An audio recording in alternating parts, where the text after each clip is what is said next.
Салам урматтуу достор, кайрадан сиздер менен Байбилим медиа каналы, мен сиздер менен Аладдин Исламидинов. Урматтуу достор, биз сиздер менен 35-чи сабагыбызды баштайбыз.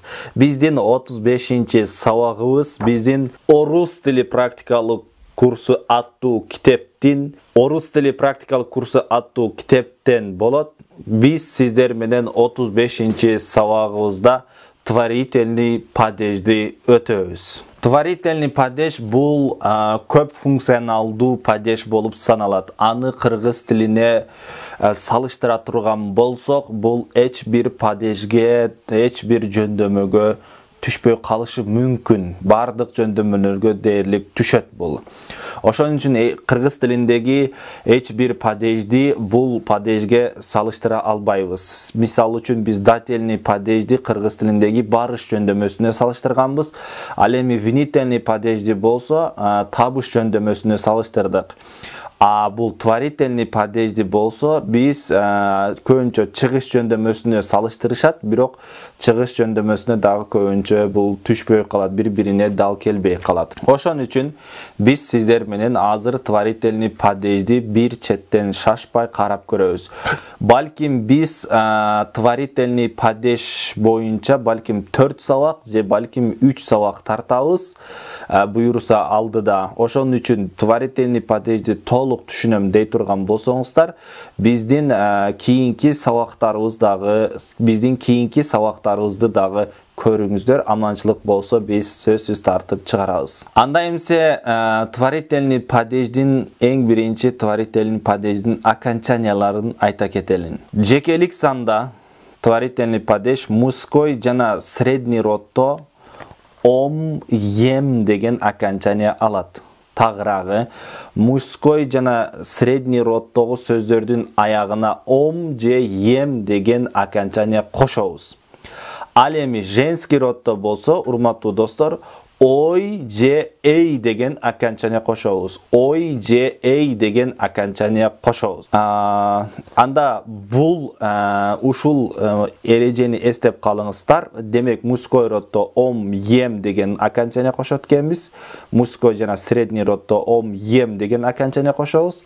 Ал эми женский роддо болсо ой, эй деген окончания кошобуз. Мисал үчүн, качан творительный падеждин окончаниялары коюлат.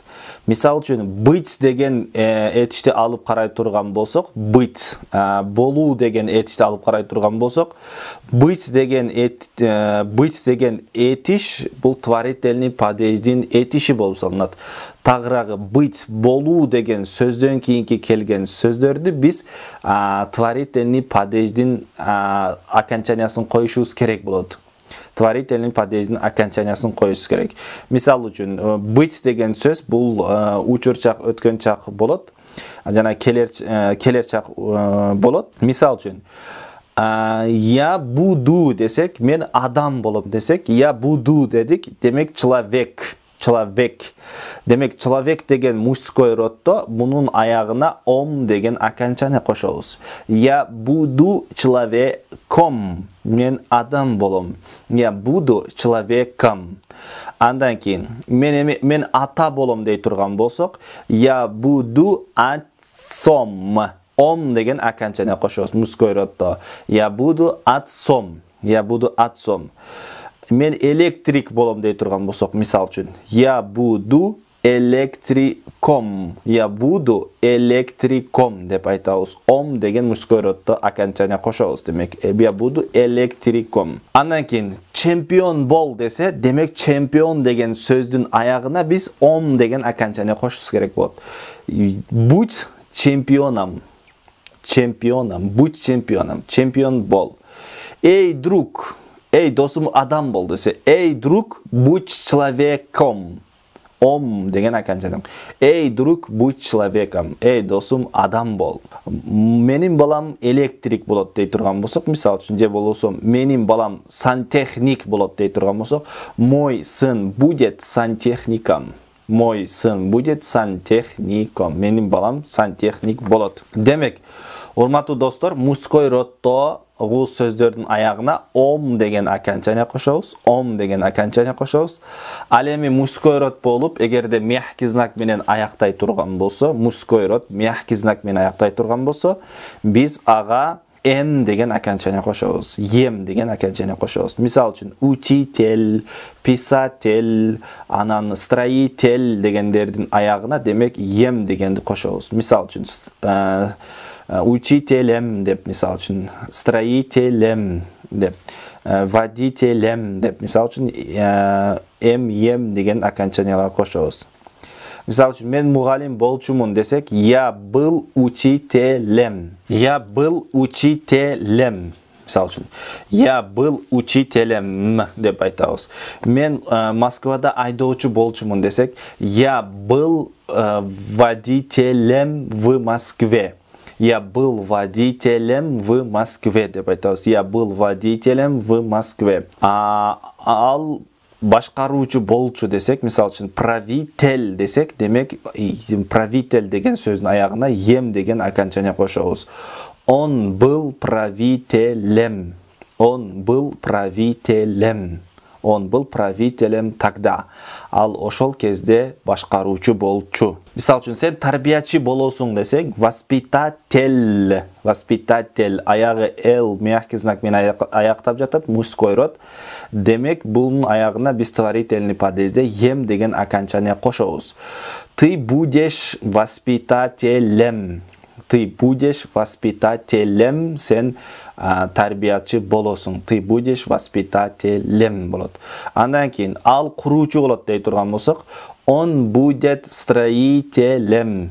Он будет строителем. Он будет строителем. Ал куруучу болот. Эми урматтуу достор, мисал үчүн женский род боло турган болсо кантип айтабыз? Мисал үчүн аягы а менен аяктаса, мисал үчүн женский роддогу сөздөргө ой деген окончание кошобуз деп айттык. Ой деген окончание кошобуз деп айттык. Мисалы, я буду мамой дейбиз. Я буду мамой. Я буду мамой. Мен апа болом. Я буду бабушкой. Ой деген окончание кошобуз. Мен чоң эне болом. Мен эже болом десекчи, мен эже. Я буду сестрой скоро. Мен жакында эже болом. Демек бир сиңдиңиз төрөлө турган болсо, же иниңиз төрөлө турган болсо, ушинтип айтсаңыз болот. Я буду сестрой скоро. Мен жакында эже болом. Ой деген окончание кошобуз демек. Я буду учительницей. Ница деген мен аяктагандарга көбүнчө эй деген окончание кошобуз. Я буду учительницей. Мен эжеке мугалим эже болом. Я буду писательницей. Мен жазуучу болом деп эй деген окончание кошобуз творительный падежде. Андан кийин урматтуу достор, биз айттык, творительный падеждин өзүнүн этиштери бар. Мисал үчүн гордиться деген этиш менен творительный падеж колдонулат. Гордиться деген этиш, сыймыктануу деген этиш бул ар дайым творительный падеж менен колдонулат. Демек творительный падеж менен колдонулат деген сөз эмнени туюнтат? Бул эгерде гордиться деген сөздөн кийин мужской жана средний род келе турган болсо, мужской жана средний роддогу сөз келе турган болсо, ом ем деген окончание кошобуз. Ом ем деген окончание кошобуз. Ал эми женский роддогу сөз келе турган болсо, анда ой эй деген окончание кошобуз. Гордиться деген сөзүнөн кийин женский роддогу сөз келе турган болсо, ой эй деген окончание кошобуз. Мисал үчүн, мужской родко мисал, я горжусь сын. Сын деген мужской род. Демек, я горжусь сыном. Ом деген окончание кошубуз керек болот. Я горжусь сыном. Андан кийин мен атам менен сыймыктанам дей турган болсок, я горжусь отцом. Я горжусь отцом деп ом деген окончание кошобуз. Я горжусь другом. Я горжусь другом. Мен досум менен сыймыктанам. Я горжусь другом. Мисал үчүн мен агайым менен сыймыктанам дей турган болсоңуз, мугалим менен. Я горжусь учителем. Я горжусь учителем деп айтабыз.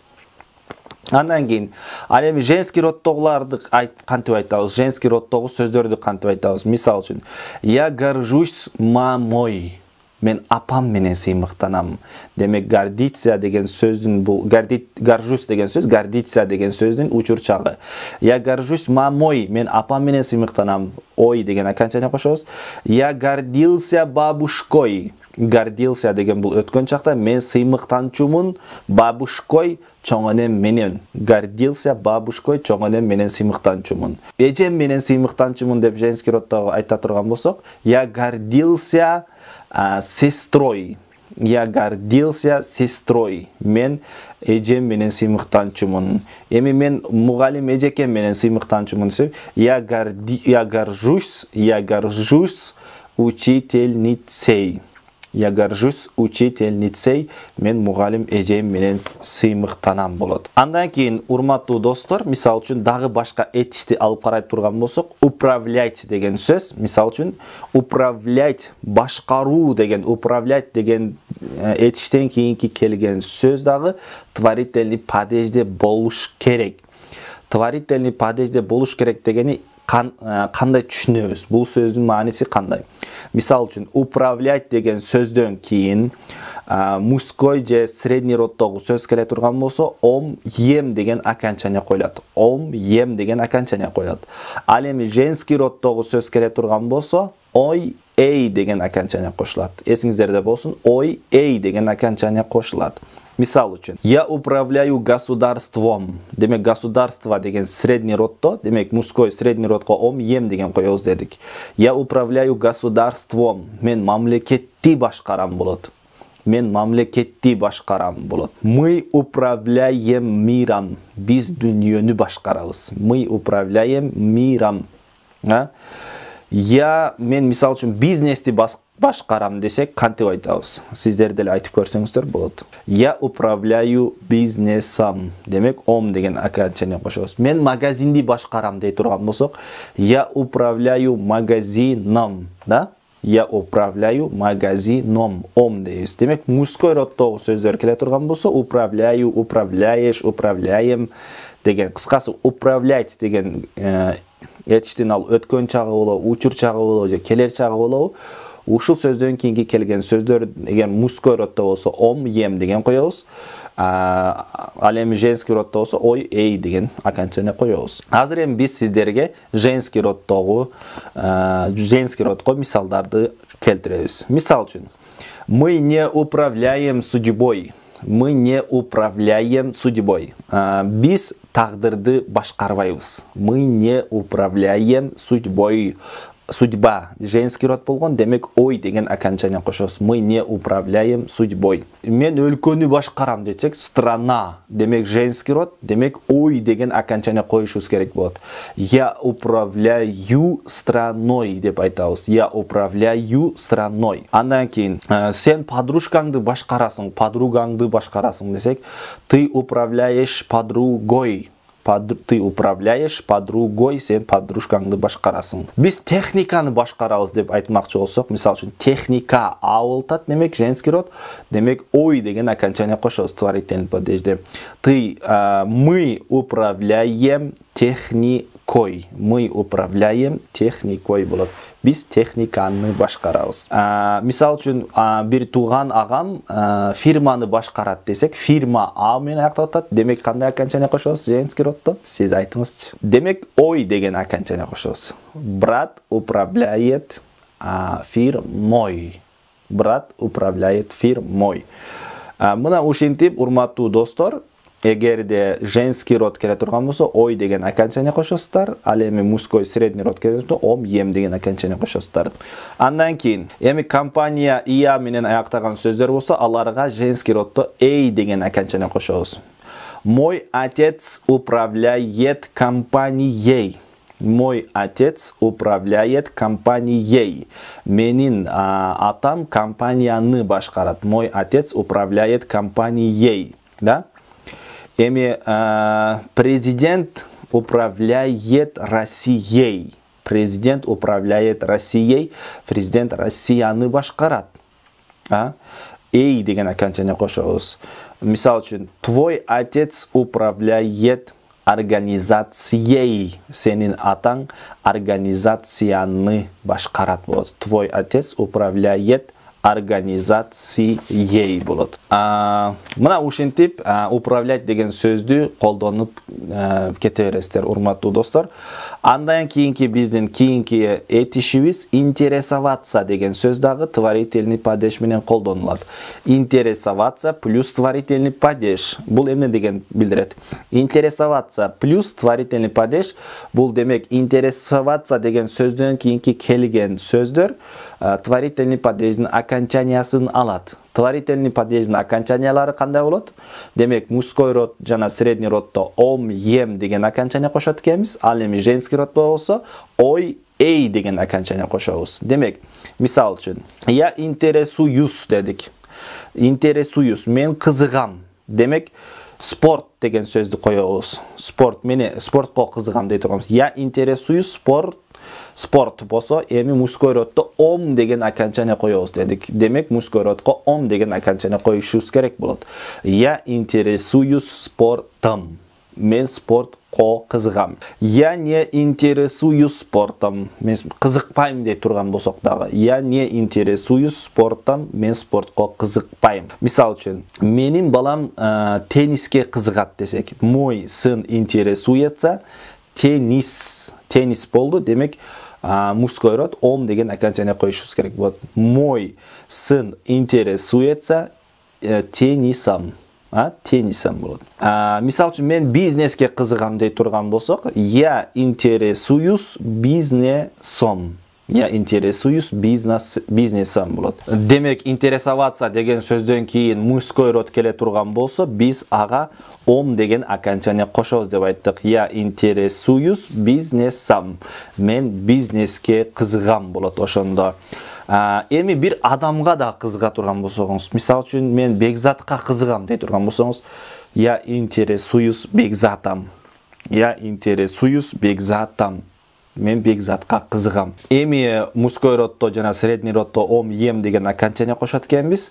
Ал эми женский роддо болсо ой деген окончание кошобуз деп айттык. Эми буга мисалдарды алып келели.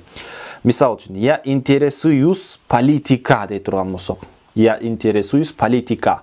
Демек, политика а менен аяктап атат. Демек, биз буга ой деген окончание коюшубуз керек болот. Я интересуюсь политикой. Я интересуюсь политикой. Мисал үчүн, мен техникага кызыгам деп айта турган болсок, я интересуюсь техника. А менен аяктап атат. Демек, ой деген окончание кошобуз. Я интересуюсь техникой. Андан кийин, сен илимге кызыгасың деп айта турган болсок, ты интересуешься наука болсо, ой деген окончание кошобуз. Демек, ты интересуешься наукой болот. Андан кийин, ал машинага кызыгат дей турган болсок, машинеге кызыгат, машинага кызыгат дей турган болсок, она интересуется машина болсо, кандай окончание кошобуз? Сиз айтыңызчы. Демек, ой деген окончание кошобуз. Туура таптыңыз. Она интересуется машиной. Ал машинага кызыгат болот. Урматтуу достор, мына ушуну менен биздин 35-чи сабагыбыз аягына жетти. Биз сиздер менен кийинки сабагыбызда дагы творительный падежди карап, сиздерге творительный падежди колдонуу жолдорун үйрөтүүгө аракет кылабыз. Эгерде сиздерге кандайдыр бир сиздерге тема түшүнүксүз болгон болсо, сөзсүз комментарийге калтырыңыздар. Ал эми сиздерге пайдалуу болгон болсо, сөзсүз бул видеону бөлүшүп, башкаларга дагы өзүңүздөрдүн пайдаңыздарды жеткириңиздер. Кайрадан кийинки сабагыбыздан жолугушканга чейин сак саламатта туруңуздар. До новых встреч, дорогие мои. Аладдин Исламиддинов всегда вас любит.